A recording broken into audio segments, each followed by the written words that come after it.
Hello everyone. Today we will discuss about very important topic and that is chart of account, account group and GL account. Last lecture में हमने complete किया था physical year, posting period variant, document number range, field status variant and tolerance. और इस पे इसकी logic, इसकी configuration वो मैंने आपको डिटेल में एक्सप्लेन की थी। अगर प्रीवियस में किसी को कोई भी डाउट हो या क्वेरी हो आप डिस्कस कर सकते हो। आज हम डिस्कस करेंगे chart of account, account group और controlling area, version, document manages for controlling area and creation of zero account. और ये तमाम चीज़ें जो हैं, ये तमाम जो एससीपी कंसल्टेंट हैं, चाहे आप एचआर के हों, आईटी के हों, एमएम के हों, सप्लाई चेन मैनेजमेंट के हों, प्रोडक्शन प्लानिंग के हों, प्लांट मेंटेनेंस के हों, क्वालिटी मैनेजमेंट के हों, सेल्स एंड डिस्ट्रीब्यूशन के हों, लॉजिस्टिक एग्जीक्यूशन के हों या ऑडिटिंग के हों, जो भी आप मॉड्यूल्स के हैं, तो आपके लिए ये तमाम चीज़ों को अंडरस्टैंड करना इम्पोर्टेंट है। अगरचे ये काम आपका नहीं, but you have to understand these things in detail. Understood? बात कर ऐसा होता है कि जैसे कि आप ये समझें कि इंडस्ट्री में जब कोई कंसल्टेंट काम कर रहा होता है ना, तो वो ये नहीं देखते कि अब मैंने जस्ट अपनी फील्ड के ऊपर काम करने हैं। You have to focus overall departments of organisation. तो बास का ऐसे भी होता है, स्टूडेंट कहते हैं सर जी हमारा जो डिपार्टमेंट वो एचआर का है, हमारा प्लानिंग का है, हमारा प्रोडक्शन का है, हमारा आईटी का है, तो हमारे इसके साथ लिंक नहीं। तो उन सब से मेरा एक ही सवाल है, अब मुझे ये बताएं कोई ऐसा डिपार्टमेंट है जहाँ पे फाइनेंस इस्तेमाल ना हो, जहाँ पे आपकी कॉस्टिंग यूज ना हो। Do you think is there any department where you think so there is no any finance and there is no any cost? Please tell me, do you think is there any department? No sir, सब में ही very good. Finance तमाम department, department चाहे involve है। Production का हो, HR का हो, एमएम का हो, सप्लाई चेन का, लॉजिस्टिक का, जो भी डिपार्टमेंट आप देखें ना, उसमें आपका फाइनेंस भी यूज होगा, उसमें आपकी कॉस्टिंग भी यूज होगी। अब होता क्या है, लेट से कि जैसे कि मैंने आपको ना एक चीज एक्सप्लेन की थी ईआरपी सिस्टम के अंदर। I just repeat it again.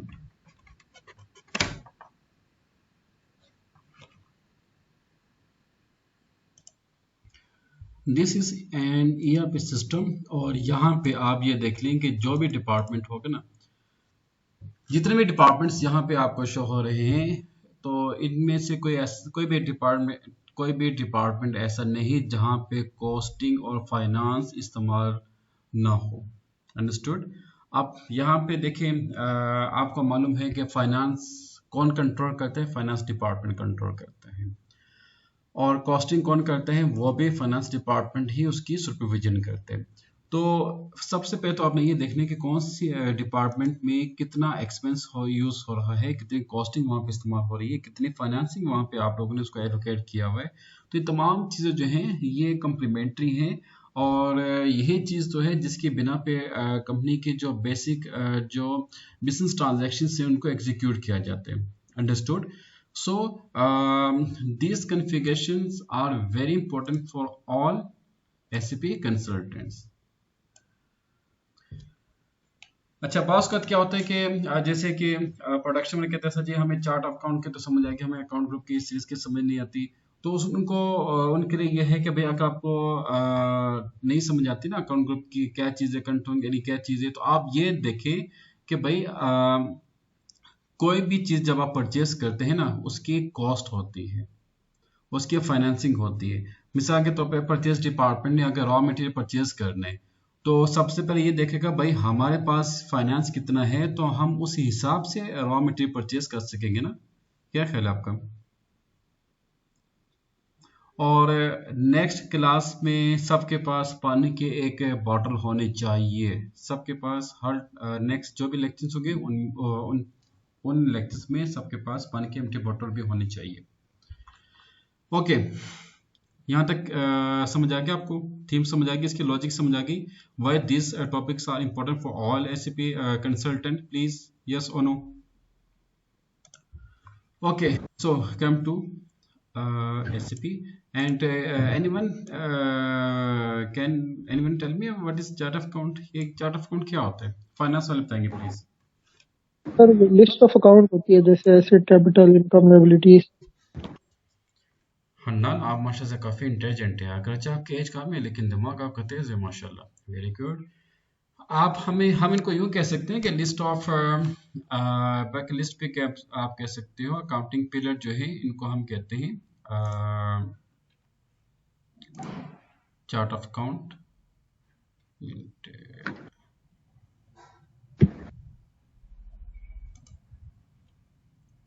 इसको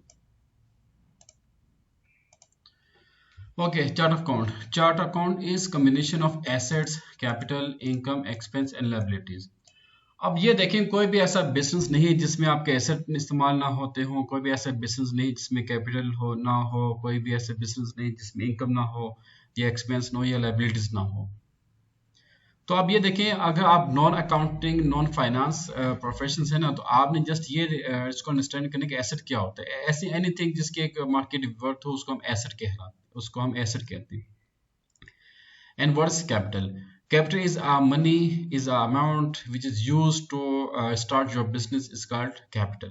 इनकम क्या होती है? आप कोई भी बिजनेस सर्विसेज प्रोवाइड करते हो उसका अगेंस्ट जो भी आपको रेम्यूनरेशन मिलता है that is your income. Expense क्या होता है? बिजनेस को ऑपरेट करने के लिए जो भी आप कॉस्ट यूज करते हो दैट इज योर एक्सपेंस।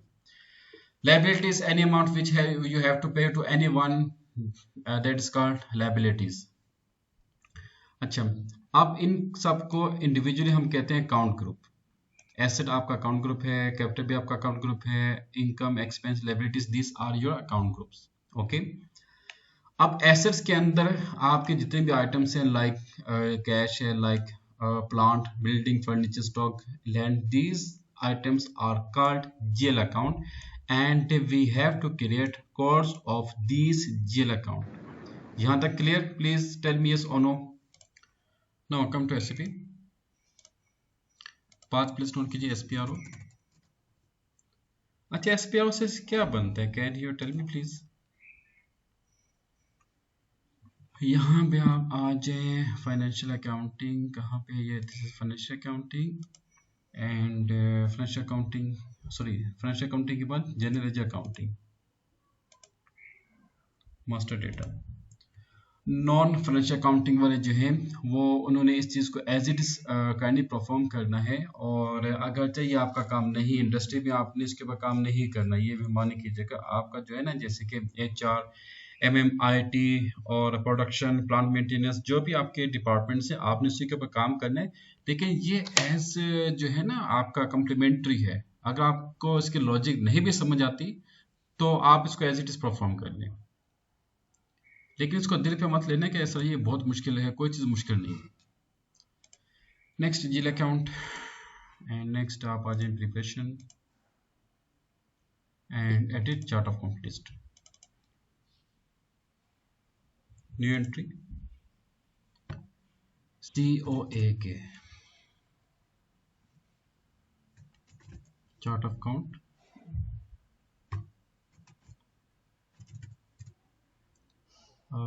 के P01।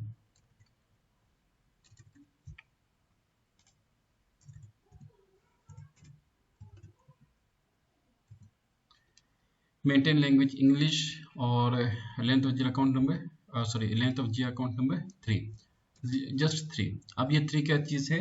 जो आपके जिल अकाउंट नंबर की जो सीरीज होगी ना वो हम 3 डिजिट्स में लेके आएंगे। ये जो है ना जिल account, when we create GL account we just give in 3 digit code, understood? Sir ये 3 डिजिट कोड नहीं होता? sorry, ये 3 डिजिट कोड लिखना कंपलसरी होता है? आप कंप्लीमेंट्री नहीं है, आप 10 भी यूज कर सकते हो, 6 भी यूज कर सकते हो, 8 भी यूज कर सकते हो, इट्स अप टू यू। लेकिन चूंकि 3 डिजिट्स काफी इजी रहते हैं ना, मेरे लिए भी आसान होगा, आपके लिए भी आसान होगा, तो इसको मैं 3 डिजिट्स ही रिकमेंड करता हूँ। Enter and save. और काइंडली जैसे जैसे मैं परफॉर्म कर एज इट इज आप इसको परफॉर्म कीजिएगा please. Enter and save. Okay, come back. शाबाश। And come back again. Okay, इसको आप दोबारा यस कर दें।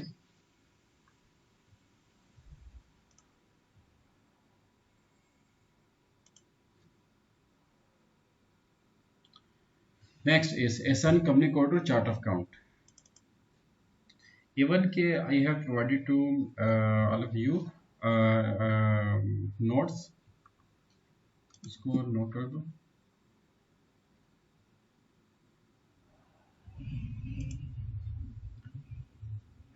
न्यू एंट्री और यहाँ पे SM12 कीजिए please.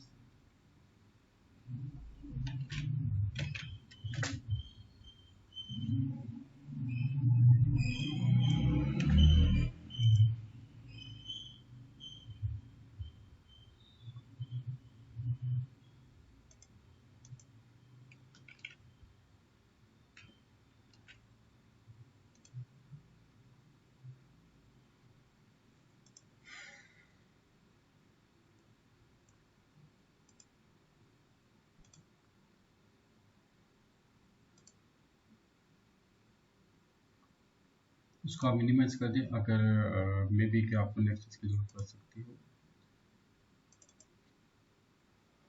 Position company code KB01 and just to give a company sorry chart of count COAK।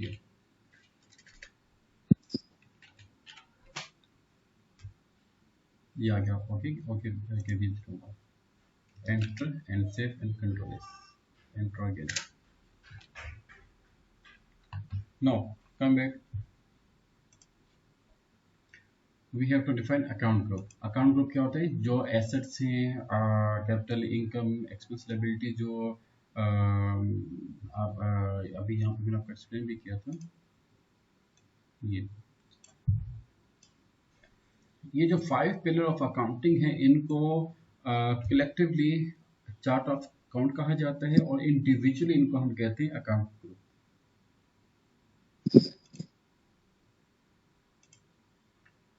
Define account groups और come to new entry. First of all just give you COAK chart of account, यहाँ पे आ जाएगा। और उसके बाद आप यहाँ पर लिखेंगे FAAG।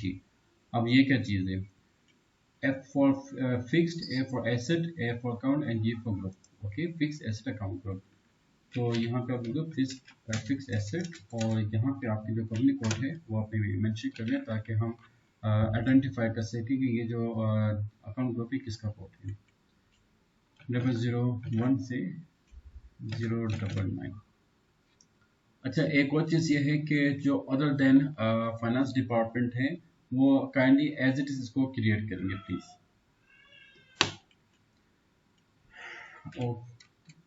Okay sorry.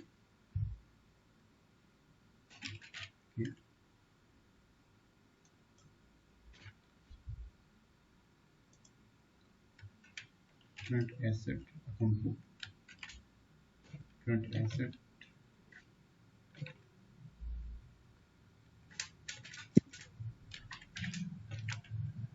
100 199। अगर आपको याद हो तो हमने प्रीवियस में एक लेंथ ऑफ जीरो अकाउंट में 3 लिखा था और यहाँ पे अगर आप देखें तो हम 3 डिजिट्स को ही मेंशन कर रहे हैं। इसका मतलब क्या हुआ कि जितने भी फिक्स एसेट्स के जीरो अकाउंट होंगे ना, उनका जो सीरीज नंबर होगी 001 से 099 तक। करंट एसेट के जो जीरो अकाउंट्स होंगे उनकी सीरीज नंबर होगी 100 से 199। देन अच्छा, इसको मैं करता हूँ CPAG।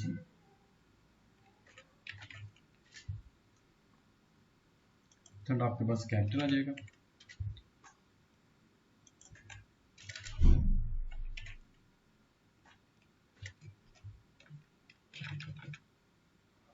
कैपिटल और स्टूडेंट कोशिश कीजिएगा कि जो भी आप लिखे ना इसमें आपने डिस्क्रिप्शन देनी है तो first alphabet should be in capital form. अच्छा, उसके बाद आप जाएगा LLHG long term liabilities KB01 300 399 SLHG short term liabilities KB01 400 499 next DEAG direct expenses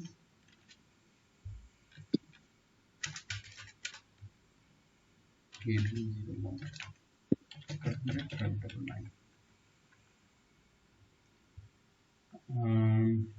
OEAG operating expenses.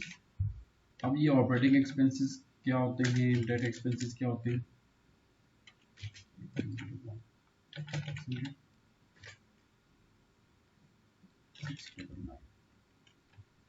Interact IEAG interact expense interact expenses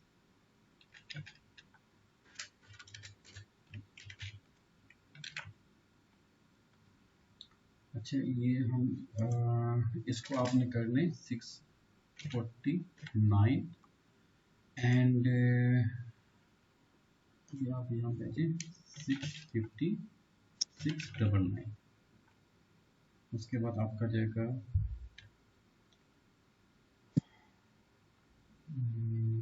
आ जाएगा आपका सेकेंडरी कॉस्ट एलिमेंट। तो secondary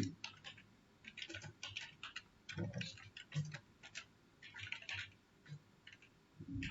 ये controlling का टॉपिक है 700 और 749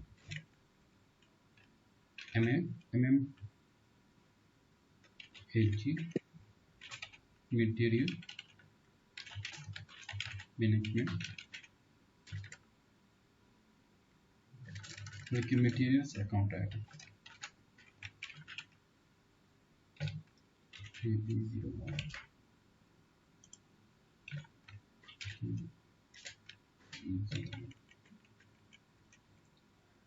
750 799. Last one is INLG income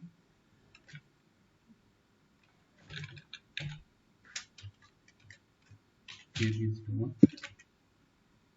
800 और यहाँ पे आप इसको क्या करें, यहाँ से जस्ट कॉपी कर दो and paste.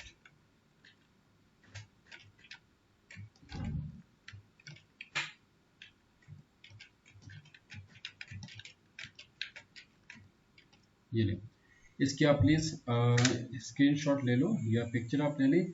As it is आपने कहानी क्रिएट कर दें, फिक्स एसेट करंट एसेट जिस सीक्वेंस से ये अकाउंट्स यहाँ पे मेंशन किए गए एज इट इज आप इसको डिफाइन करना है और जो नंबर्स यहाँ पे गिवन है, नंबर सीरीज यहाँ पे गिवन है, एज इट इज आपने कहानी इसको क्रिएट करना है। अंडरस्टूड? Control S. अच्छा, ये मैं आम तौर पे सबसे कह चुका हूँ कि इसको आप प्लीज चेंज ना कीजिएगा क्योंकि ये आपका लिंक नहीं, तो ऐसे फिर जो है वो सर्वर काफी डिस्टर्ब हो जाता है। Welcome back. Next one is define return earning accounts. मुझे ये बताएं कि जब आपको एक बिजनेस में प्रॉफिट होता है तो उस प्रॉफिट का हम क्या करते हैं, कोई बता सकते हैं प्लीज? जल्दी सकते हैं। After dividend distribution retain earning में ले जाते हैं। रिटेन अर्निंग होता है क्या? रिजर्व्स होता है उसमें।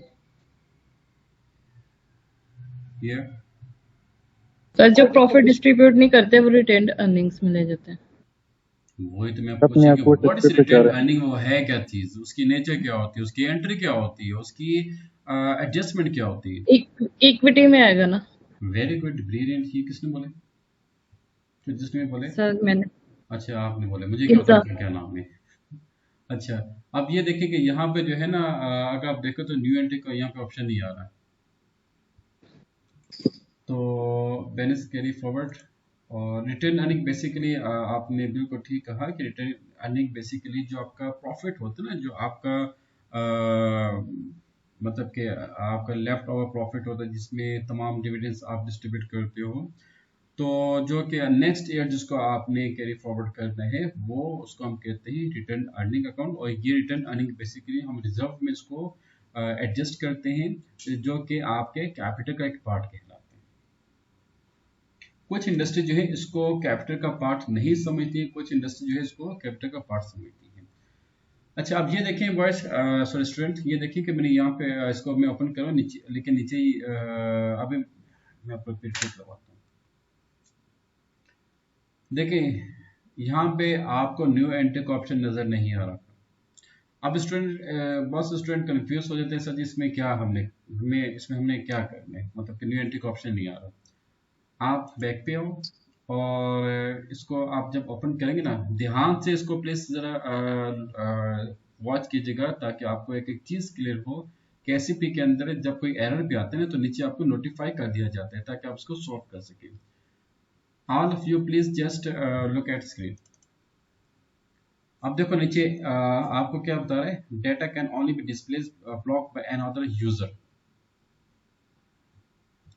तो एक और चीज, एज ए कंसल्टेंट आपने आपकी ना आपके 2 के दिन आपके 6, 8, 10 आंखें होनी चाहिए ताकि आप एक एक चीज को ऑब्जर्व कर सके भाई ये एरर कहाँ पे आ रहा है। अब माशा से स्टूडेंट क्या काम करते हैं, इसको एंटर कर दिया और एरर आ गया, सर जी ये तो इसमें न्यू एंट्री का ऑप्शन ही नहीं है। तो ये इंडस्ट्रीज में भी काफी ऐसे माशा से उल्टे सीधे काम निकल आते हैं। तो आप ये देखें जब आपने इसको ओपन किया तो नीचे आपको कहता है नोटिफिकेशन वो दे रहे। तो अब देखो ये ठीक हो गया। इसकी लॉजिक ये थी कि किसी और ने भी इसको ओपन किया हुआ था और यहाँ पे SM12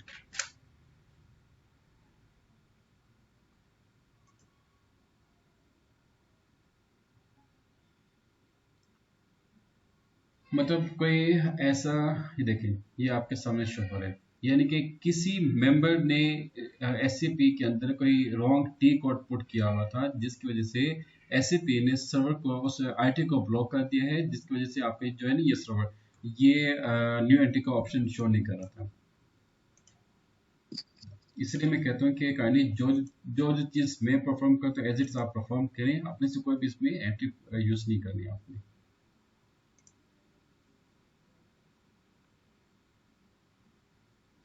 ओके, अब ये देखें यहाँ पे वो आपका न्यू एंट्री का ऑप्शन आ चुका है and SAP has allowed only 3 codes X, Y and Z।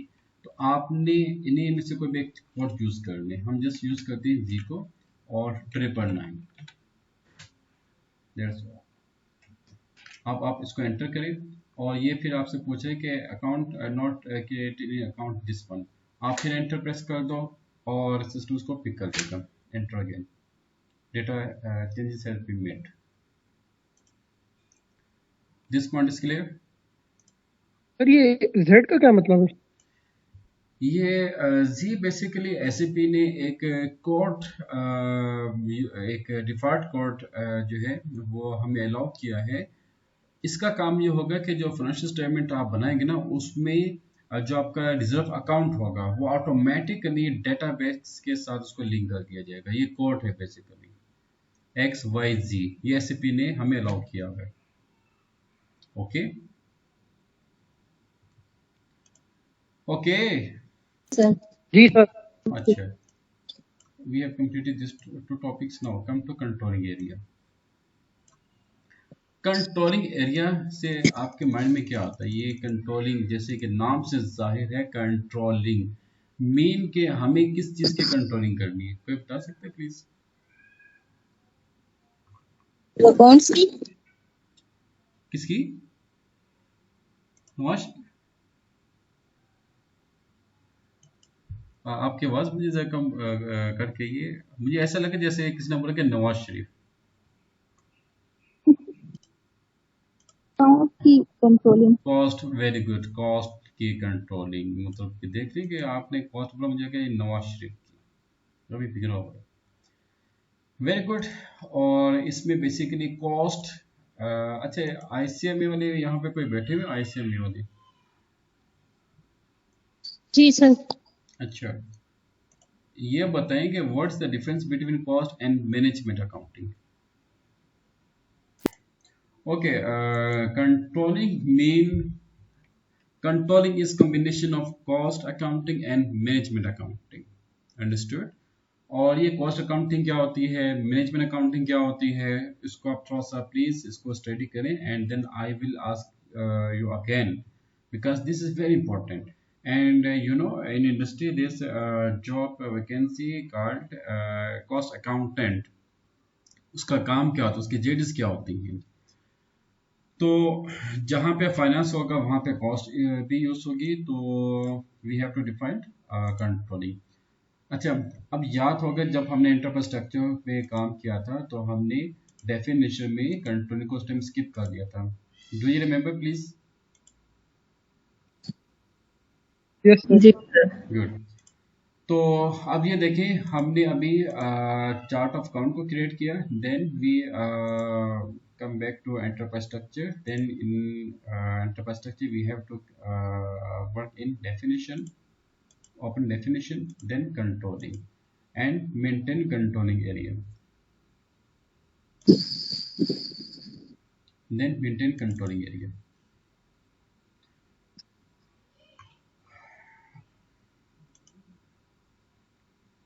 अच्छा, इसको यहाँ पे हम फिर चेक करते हैं कि इसे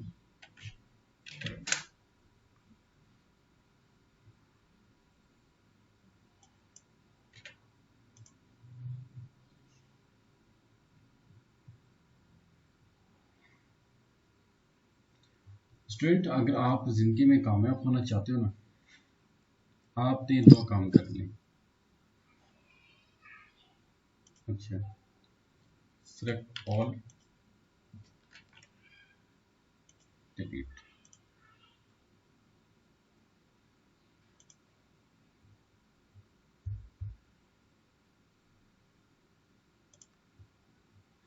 open again,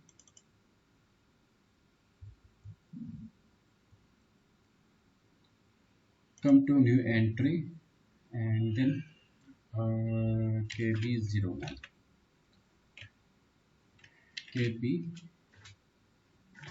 damages। ओके, यहाँ पे कंट्रोलिंग एरिया और कंपनी कोड हमेशा सेम ही रहेंगे। अब यहाँ पे प्लीज एक और जरा बात आपने प्लीज जरा अंडरस्टैंड कर दी। यहाँ पे देखें, ये जो डेटा होगा ना ये ऑटोमेटिक आएगा। करेंसी टाइप में अगर आपने 10 सेलेक्ट कर दिया तो ये देखिएगा प्लीज, ये देखिए ऑटोमेटिक आ गया। तो अब ये था कि यहाँ पे आपके पास है चार्ट ऑफ अकाउंट, हमें चार्ट ऑफ अकाउंट की जरूरत थी, हमें फिस्कल ईयर वेरिएंट की जरूरत थी, उसके बिना आपका कंट्रोलिंग एरिया ने नहीं बनना था, इस वजह से हमने इसको स्किप किया था। और अब आप इसको सेव कर दो, एंटर अगेन।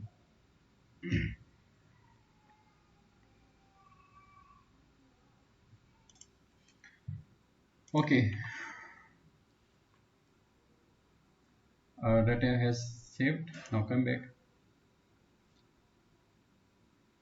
और जो जो स्टेप्स जिस तरतीब से परफॉर्म करो एज इट इज आपने इसको परफॉर्म करने। इवन के मैंने आपको नोट्स भी प्रोवाइड कर दिए, लेक्चर 3 के मैंने आपको नोट्स प्रोवाइड किए हुए, and I will provide notes of lecture number 4 after that इंशाल्लाह, मे बी टुडे और tomorrow, but I will try to provide you till tonight इंशाल्लाह। कल आपका ऑफ है तो आप इसकी प्रैक्टिस करें और ट्राई टू कॉन्फ़िगर एटलीस्ट 2 और 3 companies in your SAP software.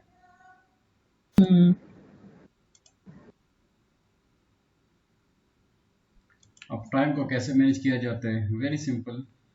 अच्छा, अब आप आ जाओ कंट्रोलिंग, देन आप आ जाए डेफिनेशन के बाद असाइनमेंट के ऊपर, और यहाँ पे कंट्रोलिंग में आप आ जाए एसएन कंपनी कोड पर कंट्रोलिंग एरिया। अच्छा स्टूडेंट, एक बात चीज़ है कि एक तो हम एससीपी के ऊपर काम करें ना, साथ में हमने अपनी कुछ ग्रूमिंग भी करनी है, अपनी कैरियर की ग्रूमिंग, अपनी पर्सनैलिटी की ग्रूमिंग भी करनी है। तो हन्नान या उस्मान, आपने मुझे क्लास के बाद याद करवाने कि सर आज की कोई यूनिक एडवाइस। तो आई थिंक हर क्लास के बाद जो है ना, एक हम यूनिक एडवाइस मैं आपको दिया करूँगा, आपने उस पर अमल करने। उससे ये होगा कि आपकी पर्सनैलिटी में काफ़ी निखार पैदा होगा, आपकी जो मैनेजमेंट स्किल्स हैं वो काफ़ी डेवलप होंगी, और आपका जो आईक्यू लेवल है वो काफ़ी स्ट्रॉन्ग होगा, और आपके अंदर एक होती है ना, मतलब कि क्या उसे कहते हैं, जो जैसे कि confidence level you can say, वो आपका बूस्ट अप होगा। Okay, come to position KB01, select, double click on this one, yes, or then do entry, KB01, enter,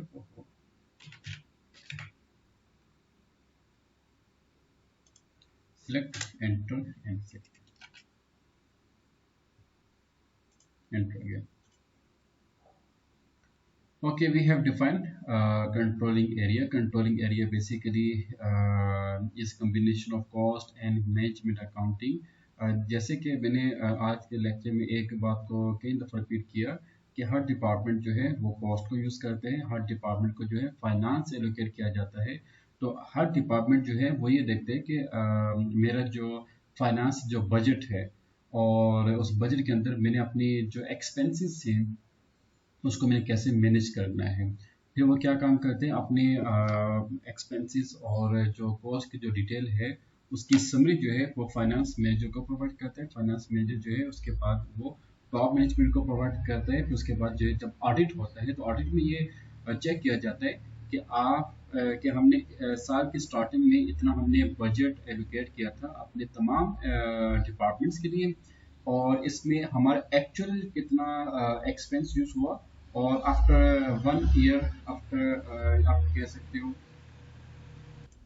month and closing, year and closing, तो आपने जो budget maintain किया था, जो budget आपने एलोकेट किया था, जो फंड्स आपने एलोकेट किए थे at the end of month, at the end of year, कितना उस बजट को यूज़ किया गया है और एक्चुअल कैलकुलेशन कितनी हुई, ये तमाम चीज़ें जो हैं आप अपने टॉप मैनेजमेंट को प्रोवाइड कर रहे होते हैं।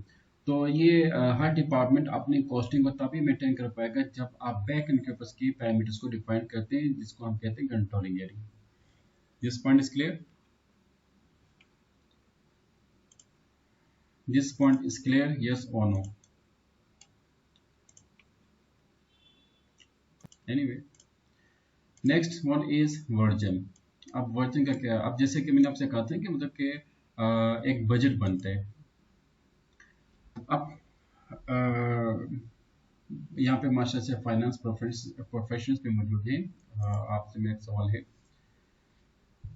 ये बताएंगे पहले प्लानिंग होती है या बजटिंग होती है? फाइनेंस प्रोफेशनल्स का आंसर ये। अच्छा, अब हम आएंगे कंट्रोलिंग में। कंट्रोलिंग के बाद आप आ जाए जनरल कंट्रोलिंग। जनरल कंट्रोलिंग के बाद आप आ जाए ऑर्गेनाइजेशन, और यहाँ पे आप आ जाए maintain controlling area again, then maintain controlling area again, then position KB01, select and activate components, इसको आपने एक्टिवेट करना है। न्यू एंट्री, और यहाँ पे फिस्कली 2025 cost centre component not active, cost centre जो है इसको आपने एक्टिव करना है। ऑर्डर मैनेजमेंट, अच्छा इसको भी आप एक्टिव कर दो, ऑर्डर मैनेजमेंट को भी आप एक्टिव कर दो, और कम्युनिकेशन मैनेजमेंट को भी आप एक्टिव कर दें। ABC को भी आप कम्युनिकेशन में लेके आ जाए। प्रोजेक्ट्स को टिक कर दो, और सेल्स ऑर्डर को से कॉस्ट ऑब्जेक्ट को आपने टिक करना है, रियल एस्टेट को नहीं करना। ओके, देन आप सेव कर दें। Non accounting non finance consultant जो है आपने काइंडली एज इट को परफॉर्म करना है। अगर आपका काम नहीं, लेकिन आपने चूंकि अपनी कंपनी में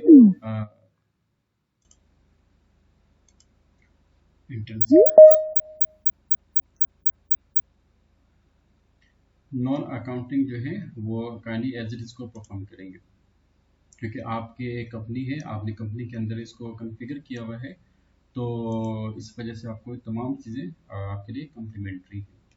अगरचे आपका काम नहीं, लेकिन इसको आपने लास्ट वीक डिफाइन कर लिया। Okay, come back and next आपका होगा यहाँ पे वर्ड, सॉरी ये है maintain number ranges for controlling documents.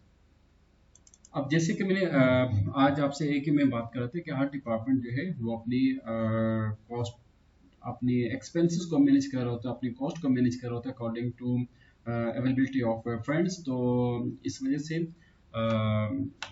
Her department में जो भी ट्रांजैक्शंस होंगी ना कॉस्टिंग की, तो उन ट्रांजैक्शंस की डॉक्यूमेंट्स, उन ट्रांजैक्शन का एक डॉक्यूमेंट बनेगा, उन डॉक्यूमेंट्स का भी एक नंबर सीरीज होगा जो कि एसएपी ने बाय डिफॉल्ट जो है उसमें हमें अलाउ किया हुआ है, कोर्स डिफाइन किया हुआ है। सॉरी, आपने क्या काम करना है, ये है कॉपी, इसको आप सेलेक्ट करें from 001 to KP01 as it is आपने परफॉर्म करना है। देखिए मेहरबानी करके यहाँ पे जो ना आपने अपनी कंपनी कोड लेना है please. Okay, enter. Controlling area 0001 was copy to KB01। आप KB01 इसको पुट करें और अच्छा, अब आप इसको यहाँ से ओवरव्यू भी आप इसका देख सकते हैं।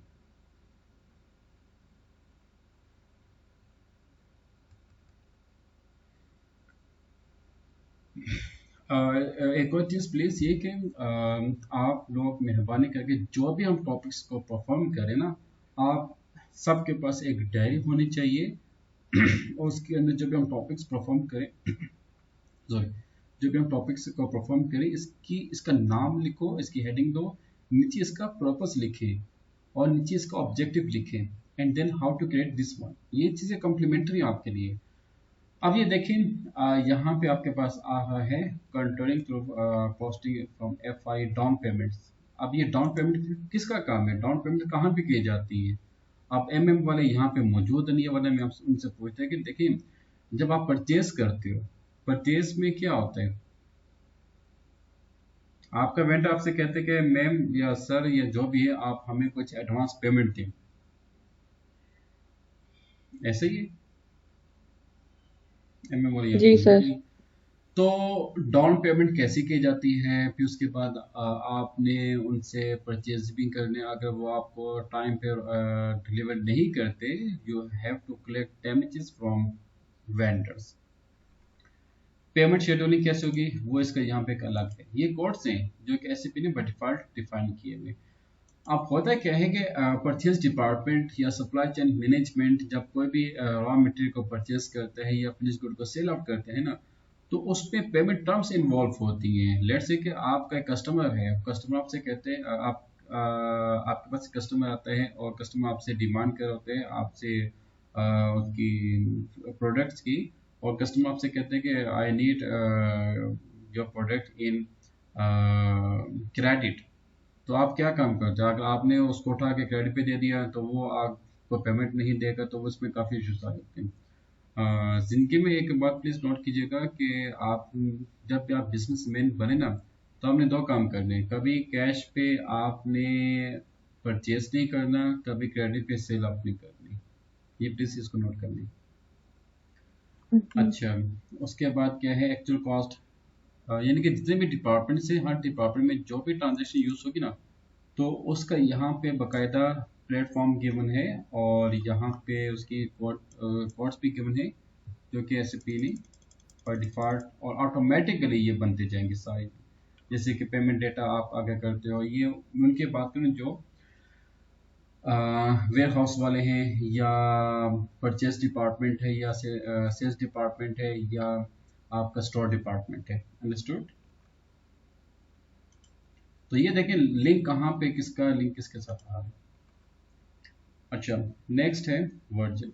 जैसे कि मैंने आज स्टार्टिंग में आपसे मैं ये बात करते हैं कि कॉस्ट कॉस्ट होती है, कॉस्ट जो है वो फंड्स की अवेलेबिलिटी के मुताबिक वो असाइन किया जाते हैं। तो फंड जो है वो बजट के मुताबिक आता है। तो कोई मुझे बता सकते हैं कि पहले प्लानिंग होती है या बजटिंग होती है? Please any one of you. तो पहले प्लानिंग होती है, फिर बजटिंग होती है। Very good. और उसके बाद क्या होता है? प्लानिंग की, बजटिंग की, देन क्या होगा?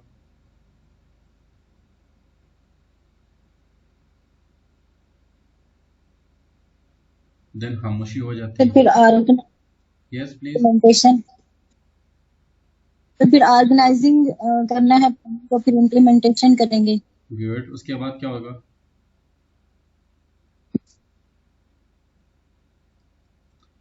प्लानिंग की So जाती है, बजटिंग की जाती है, फिर इम्प्लीमेंटेशन के बाद फिर कंट्रोलिंग। उस बजट के अकॉर्डिंगली फिर टारगेट अचीव करने होते हैं। शाबाश, वेरी गुड। आप अकाउंटिंग कम सेल्स की ज्यादा लग रही, टारगेट अचीव करनी। तो प्लानिंग होती है, बजटिंग होती है, बजटिंग के बाद आप उसको एलोकेशन करते हो। एलोकेशन मुख्तस कर देना, allocate of budget. Allocation of resources. कैसे होता है ना, मतलब कि एक कंपनी है, कंपनी में 20 डिपार्टमेंट्स हैं, तो हर डिपार्टमेंट को आपने, मिसाल के तौर पे यहाँ पे वो एग्जांपल कहाँ पे गई, और दूसरा एक, ये देखिए, अब यहाँ पे आपके सामने ये डिपार्टमेंट शो हो रहा है ना। अब हर डिपार्टमेंट के अंदर यूटिलिटी एक्सपेंसेस भी होंगे, हर डिपार्टमेंट में माशाल्लाह से लेबर भी काम कर रही होगी, उनकी सैलरी भी पे करनी है, उनके मेडिकल एक्सपेंसेस भी होते हैं। और यहाँ पे हमारे पास परचेज डिपार्टमेंट है, हमारे पास माशाल्लाह से स्टोर डिपार्टमेंट है, लॉजिस्टिक्स है, वेयर हाउस डिपार्टमेंट है, सेल्स डिपार्टमेंट है, प्रोडक्शन डिपार्टमेंट है। क्या इन तमाम डिपार्टमेंट्स में वो एक्सपेंसेस यूज नहीं होंगे? डेफिनेटली यूज होंगे। तो आपने ये उनको एक टारगेट, उनको एक वो एक क्या उससे कहते हैं, एक बजट होता है, एक प्लानिंग होती है कि भाई परचेज डिपार्टमेंट ने एक साल में इतनी अमाउंट की परचेजिंग करनी है, और सेल्स डिपार्टमेंट ने एक साल के अंदर इतनी सेल्स करनी है। ओके, ताकि आप सबको एक प्लानिंग के जरिए फिर हम बजट बनाते हैं, फिर उनको हम एलोकेट करते हैं कि परचेज डिपार्टमेंट को हमने इतना 200 मिलियन डॉलर दे दिया, और प्रोडक्शन को हमने 500 मिलियन थाउजेंड हमने उनको दे दिया। तो इस तरह से जो भी आप एलोकेशन करते हो, एलोकेशन के बाद आपकी एक्चुअल कैलकुलेशन की जाती है at the end of month. Finance professions, I am right?